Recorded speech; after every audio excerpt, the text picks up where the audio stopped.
ಹಾಗಾದ್ರೆ ಇದನ್ನು ನೋಡಿ ನಾವು ರಿಟರ್ನ್ ನಾವು ಇಲ್ಲಿಗೆ ಬರ್ಬೋದು, ಗೋಪುರ ಕಟ್ಟೋಣ ಅಂತ ಹೇಳಿ ಅದುವರೆಗೂ ಮಾಡ್ತಿದ್ದ ಎಲ್ಲ ವ್ಯವಸ್ಥೆಗಳನ್ನು ಬಿಟ್ಟು ಸುಟ್ಟ ಇಟ್ಟಿಗೆಗಳನ್ನ ತಂದು ಗೋಪುರ ಕಟ್ಟಲಿಕ್ಕೆ ಶುರು ಮಾಡಿದ್ರು. ಆಕಾಶದಿಂದ ದೇವರು ಇದನ್ನು ನೋಡಿದ್ರು. ಏನ್ ಮಾಡಿದ್ರು? ಆಕಾಶದಿಂದ ದೇವರು ಇದನ್ನ ನೋಡಿ ಏನ್ ಮಾಡಿದ್ರು?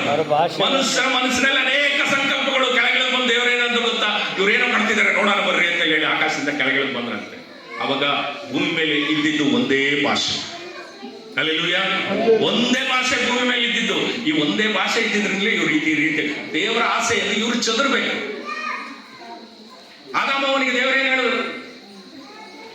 ನೀವು ಫಲಿಸಿ ಅಭಿವೃದ್ಧಿ ಹೊಂದಿ ಭೂಮಿ ತುಂಬಾ ತುಂಬಿಕೊಳ್ರಿ ಅಂತ ಹೇಳಿ ಆದಾಮನಿಗೆ ಹೇಳಿದ್ರು. ಇವ್ರು ನೋಡಿದ್ರೆ ಒಂದೇ ಕಡೆ ನಿಲ್ಬೇಕು ಅಂತಿಲ್ಲ. ಜನ ಇರೋದೇ ಅಷ್ಟು, ಪೂರ್ತಿ ಭೂಮಿ ಪೂರ್ತಿ ಖಾಲಿ ಮಾಡಿಬಿಟ್ಟಿದ್ದಾರೆ ಆಲ್ರೆಡಿ. ಏನೋ ಒಂದ್ ಸ್ವಲ್ಪ ದಿನ ನೋಹನ ಮುಖಾಂತರವಾಗಿ ಒಂದ್ ಸ್ವಲ್ಪ ಜನ ಈಗ ಉಟ್ಕೊಂಡಿದ್ದಾರೆ. ಇವರು ಭೂಮಿ ತುಂಬಾ ತುಂಬಿಕೊಳ್ಳಿ ಅಂತ ಹೇಳಿ ದೇವರ ಆಲೋಚನೆ ಮಾಡಿದ್ರೆ, ಇವ್ರು ನೋಡೋದು ಒಂದು ಗೋಪುರ ಕಟ್ಕೊಂಡು ನಾವು ಇಲ್ಲೇ ಇದ್ಬಿಡೋಣ ಅಂತ ಹೇಳಿ ಅನ್ಕೋತಿದಾರಲ್ಲ ಅಂತ ಹೇಳಿ ದೇವರು ಇಳಿದು ಬಂದವರೇ ಏನ್ ಮಾಡಿದ್ರು? ಭಾಷೆಗಳನ್ನ ತಾರುಮಾರು ಮಾಡಿದ್ರು. ಹೊಸ ಹೊಸ ಭಾಷೆಗಳು ಸೃಷ್ಟಿಯಾಗ. ನಾನು ಮಾತಾಡೋದು ಮಹೇಶಿಗೆ ಕೇಳಿಸ್ತೀನಿ, ಅರ್ಥ ಆಗ್ತಿಲ್ಲ. ಮಹೇಶ್ ಮಾತಾಡ್ತಿರೋ ನನಗೆ ಅರ್ಥ ಆಗ್ತಿಲ್ಲ. ಒಬ್ಬೊಬ್ರು ಒಂದೊಂದು ಭಾಷೆ ಮಾಡ್ಲಿಕ್ಕೆ ಶುರು ಮಾಡ್ತಾರೆ. Hallelujah, hallelujah. ದೇವರಿಗೆ ಮಕ್ಕಳಿಗೆ ನುಗಾಕ. ಯಾಕೆ ವಿಷಯಗಳನ್ನ ಹೇಳ್ತಾ ಇದ್ದೀನಿ ಅಂತ ಹೇಳಿದ್ರೆ, ಭಾಷೆಗಳು ಹುಟ್ಕೊಂಡಿದ್ದು ಅವಾಗ.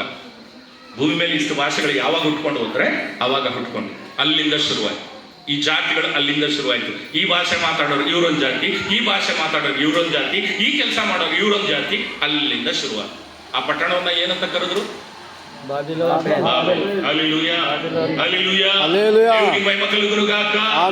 ಮನುಷ್ಯನ ಮನಸ್ಸಿನಲ್ಲಿ ಅನೇಕ ಸಂಕಲ್ಪಗಳಿವೆ, ಅದರ ನೆರವೇರೋದು ಯೆಹೋವನ ಸಂಕಲ್ಪವೇ.